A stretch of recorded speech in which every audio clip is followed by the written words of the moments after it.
Hello everyone, welcome back to my channel. I'm Myra and you are watching the Crafting by Myra Procolored K13 Lite unboxing video. Now, full transparency, Procolored did send me their K13 Lite DTF printer in the color pink, but all thoughts and opinions are my own. This is not my first DTF printer. My very first DTF printer is also from Procolored and it is the F13, which I absolutely love. Now in this unboxing, you will also see the oven that they sent over. So I will be showing you a step-by-step setup and we will be completing our first project together as well. This will be my second DTF printer and I am so excited to unbox this because it is like a newer version. It is supposed to be a more beginner-friendly printer, but all DTF printers that I've encountered do require maintenance. So please pay attention to some of the key things that I say in this video as far as maintaining it. If you're looking into investing and you just don't know which printer to go with, if you do not have the time to do the daily maintenance that these types of printers require, I will advise against purchasing one, only because you will come into the issue of having to replace multiple print heads because they do require a daily maintenance. Now, I set my printers on vacation mode when I know I'm not going to be here in the office, or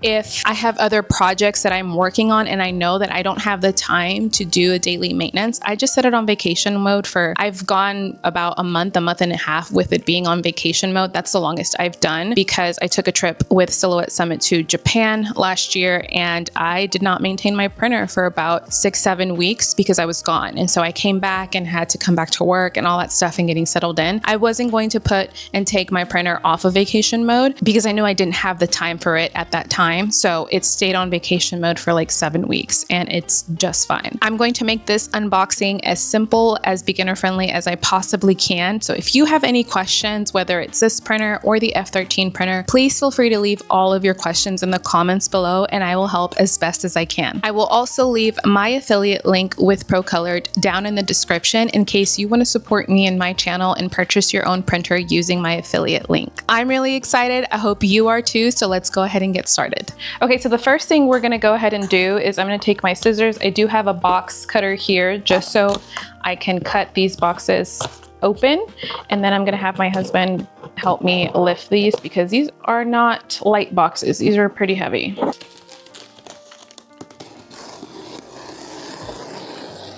They are packaged really well. My first printer arrived in like this sort of treasure chest is what I like to call it. It was the F13, the printer and the oven. These came in boxes, but they're still packaged really well. I think they released an oven with this printer, if I'm not mistaken. Don't quote me. So yes, I'm gonna bring you over and give you a little bit of an aerial POV so you can see how well these are packaged. Come over here. Okay, so this is the actual printer. So it's a box inside of a box. So we're gonna leave this right here actually.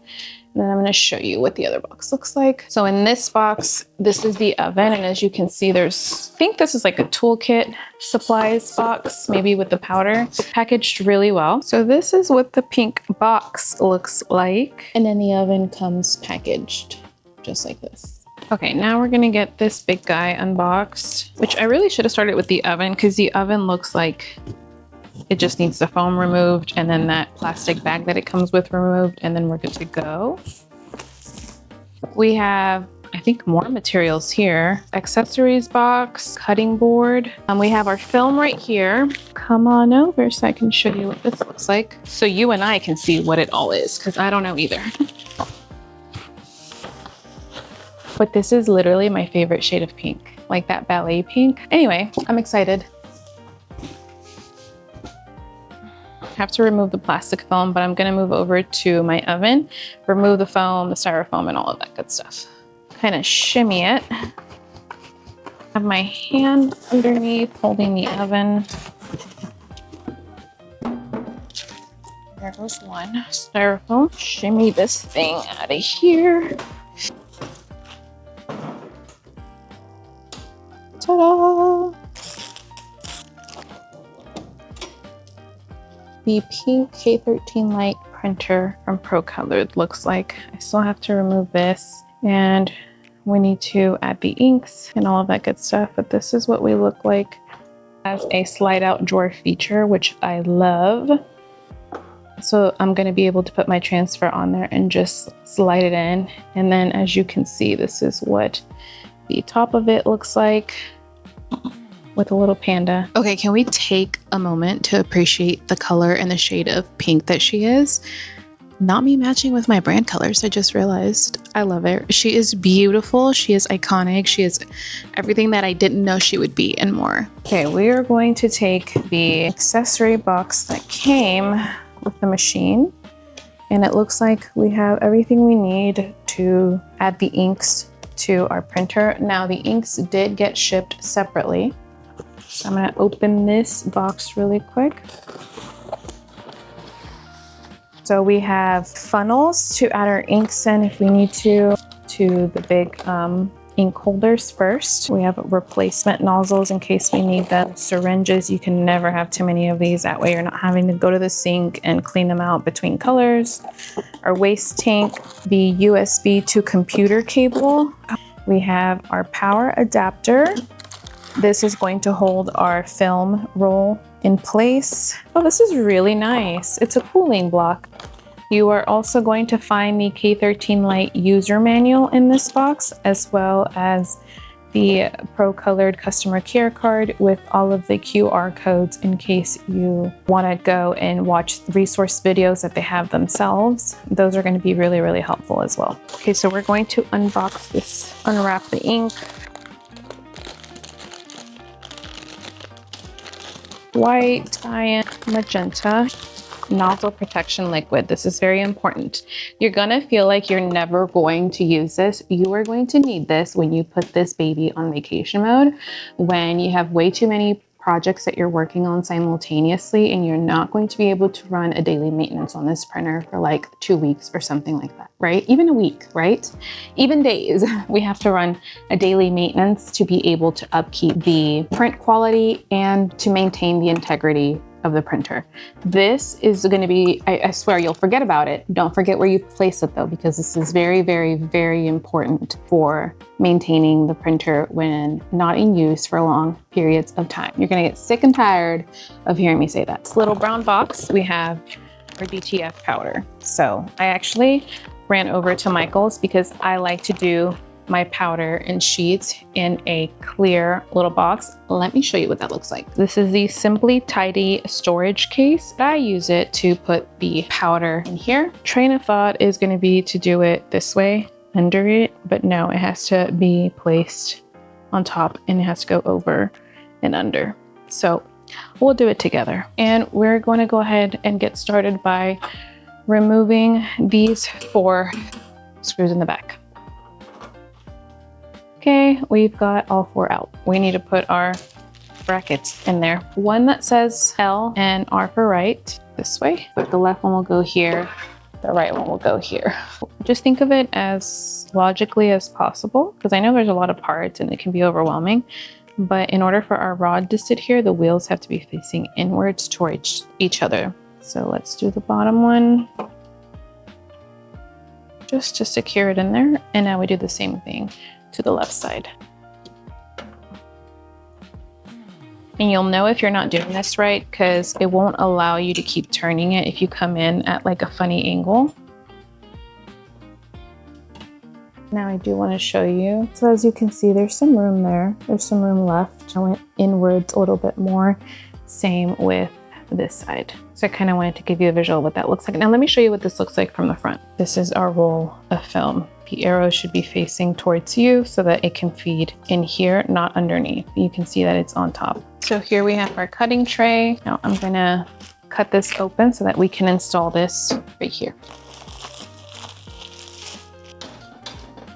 All right, I've got this unwrapped. So now what I'll do is I'll loosen these 2 screws here and I'll show you why in just a second. We don't want to take them all the way out. We just want to loosen them up a bit. If you see these 2 slits, the back of this has these kind of like hooks. It's going to grab onto them and you're going to be able to basically like hug them and hook them on. But here we're going to loosen it just enough so that we can move the cutting tray up and then it'll the screw will be able to move up and then tighten it so that it's secure.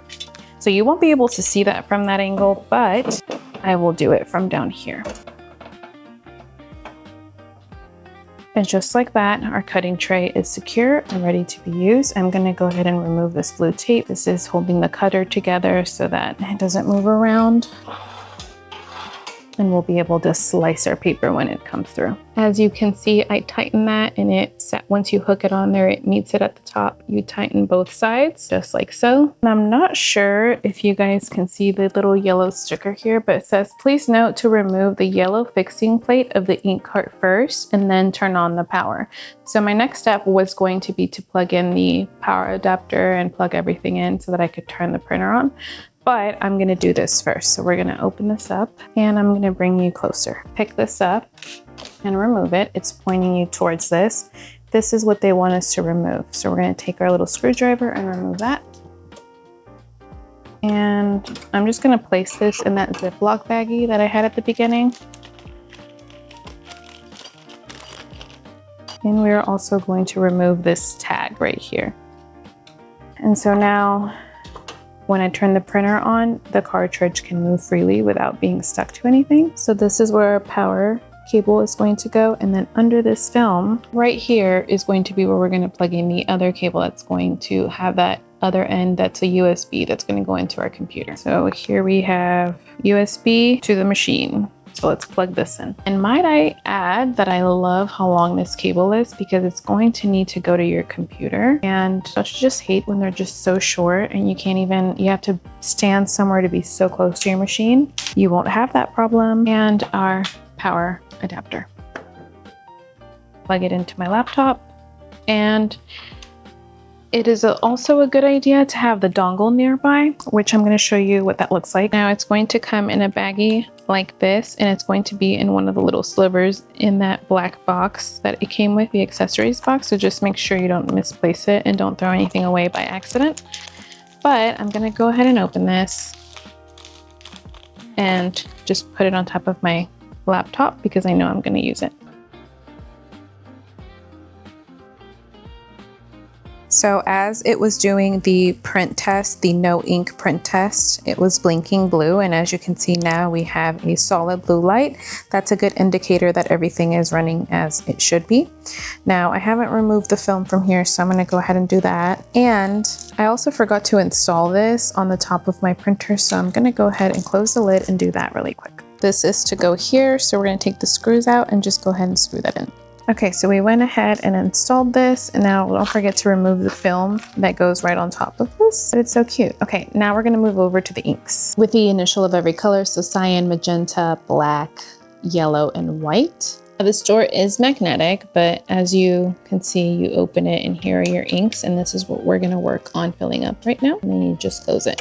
This is also our ink waste, and I love that it's in the front. You can see if you were gonna need to dispose of it and get rid of some to make room for more. My F13 has it in the back, so I love that this is in the front. So let's go ahead and set this up. So I'm gonna go from left to right, and I'm gonna go ahead and start with the white. So that says read and peel avoids air block. So please ensure the RIP program and driver have been installed and the printer has passed the initialization test before adding ink.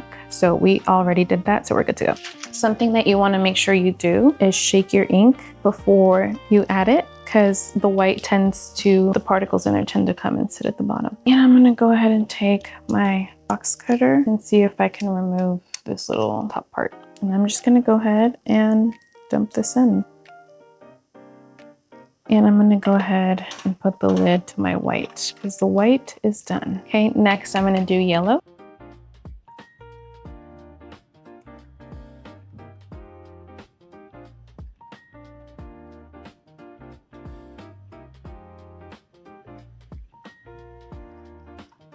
Don't forget that you do not have to install the ink the way I did. The black accessories box came with funnels. So if you are like, I do this a lot with my other printer, so I don't need a funnel. I can eyeball it pretty well. But in order for you not to make a mess on your really beautiful floors, I would recommend that you use a funnel. I also, besides the funnel, encourage you to wear gloves if you need to. Also, not sure if you can tell or not, but a lot of my inks still have ink left over. The only one that doesn't have much left is the white one because it's a bigger container than the rest of these inks. So all of my inks have ink left inside them, just not the white one, and that's completely normal. Go ahead and close the door to the inks. You can also see the levels of the inks here. Let's go ahead and open this from the front. So as you can see, the arrow right there, we need to feed that film through. Remove the blue arrow. We're gonna feed the film in here. This is a good time to see whether or not it's centered, and it is. Now we're gonna go ahead and turn the printer on. We also wanna make sure our ink cartridges are all the way down, pressed all the way down, and hold the ink button that's right over here for about 10 seconds so that the ink travels through these little closes and into the cartridges. Now we can see that each one of our ink cartridges has ink in it. So as you can see, the ink truck bed is moving and we can see that everything is working. It's disposing into the ink waste container as well. And I'm just gonna press this little down arrow to make sure that this paper is fed through.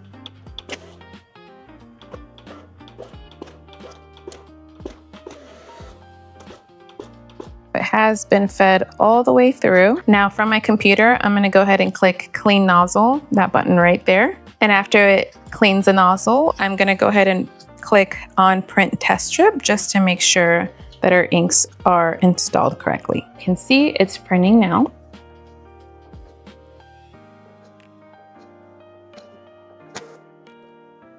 So we're gonna click the down arrow to see what that looks like.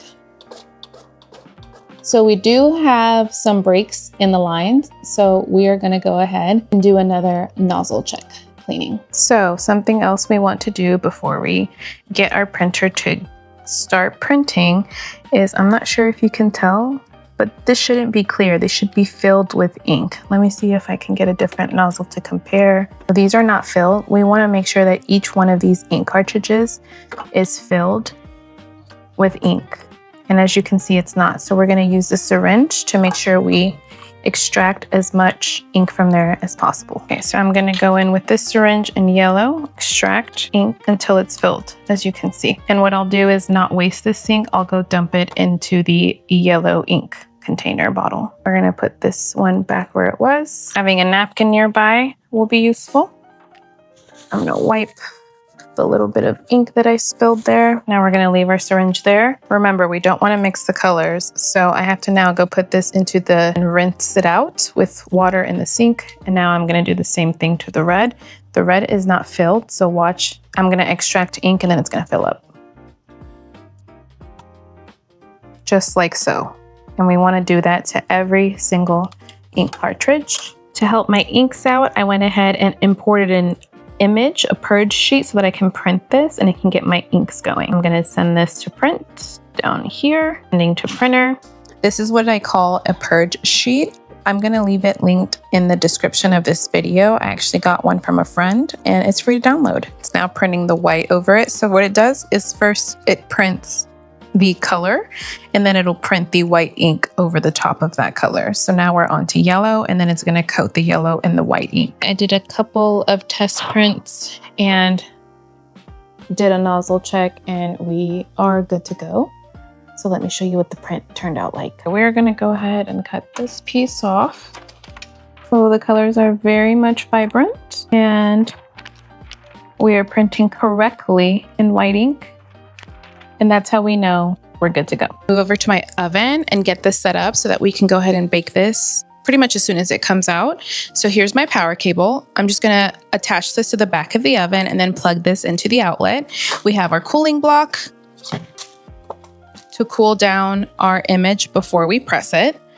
We have some heat protecting gloves, and then we have what looks like a Teflon sheet, which is great to put over your image before you press. I never press directly on my DTF transfer. I always do a Teflon sheet on top, and if you don't have a Teflon sheet, parchment paper works as well. So I just found this on the back of the machine, so I'm gonna read it to you. Before plugging in the power cord, please confirm that the voltage indicated by the arrow matches the actual voltage in your area. And then it tells you the voltage to 120 volts or 110. Peel off the label after the adjustment is complete. So this is important to know what your outlets can handle. We also have this plastic film here that I'm just going to go ahead and take off. Okay, before I turn this on, I'm going to grab that clear container that I told you I bought from Michael so that I can pour my powder into that right in here, all of it. So we are gonna take the side with our white ink, beautiful, and we just need to make sure that it is completely coated in this powder. So I kind of like to swoop it in, and then I like to just move the powder around while it's still on the sheet. It's a good idea to probably have turned your oven on by now, but I was trying to multitask and I forgot. So I think I got it all. I'm just gonna shake off the excess, put this to the side. So this oven, the heat settings we should be at, I'm not sure if you can see, but there's a little light up here that says Celsius and a little light down here that says Fahrenheit. We want to make sure it reaches 130 degrees Celsius or 266 degrees Fahrenheit. And the time setting should be 180 seconds, which means our sheet that we just powdered should cook in here for 180 seconds at that temperature. So I'm just going to go ahead and let it warm up and see if I think the settings are already established on this oven, but just to make sure, I'm just going to let it heat up. And if I'm short or anything, then I'll show you how to change the settings, but I'm pretty sure it comes preset to those settings. So now we just wait for it to reach that temperature. Looking at my temperature settings are correct. For my time is 150 and the recommended time is 180. So I'm just gonna click set in the up arrow until it reaches 180 and then click set again. So now my time is set. My temperature has reached the temperature it needs to be at to cure my film. Now we're going to insert the film into the oven. And I did want to show you that the oven can be opened one of two ways. So our oven here has the slide out drawer that it can be opened from, and you can just place your film here. And it can also be opened from the top. So that's just going to be, obviously the drawer would have to be back in and you could just place your film there, but I like the slide out option. So we are going to do that. And we're going to place it in here with the powder and the white ink facing upwards. The color side of the film should be facing downwards towards the heat plate.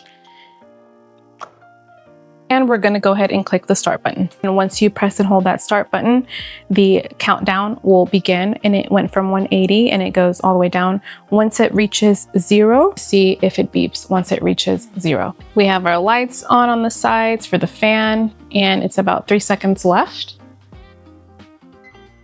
So we do have a beep. Great. Just press the button to turn that off.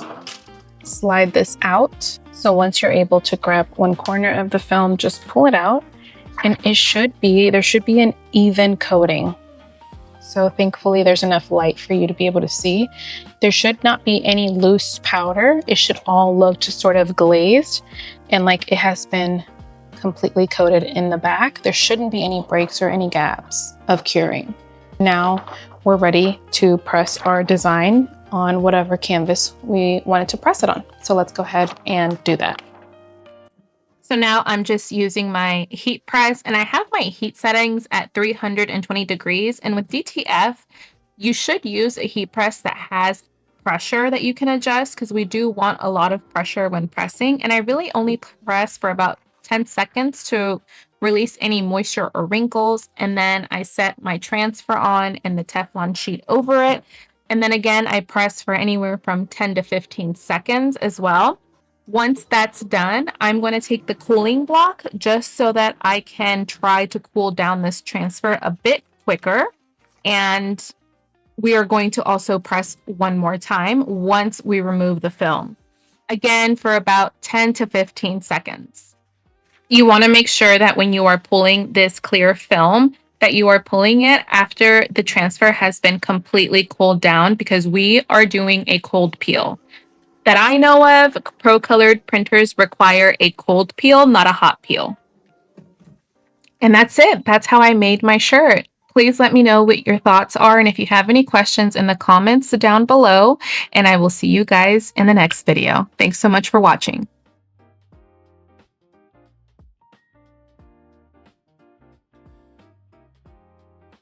Thank you so much for watching and supporting my channel. If you ever use any of my affiliate links to purchase a machine, please email me and let me know, and I'll be happy to give you a one-on-one class.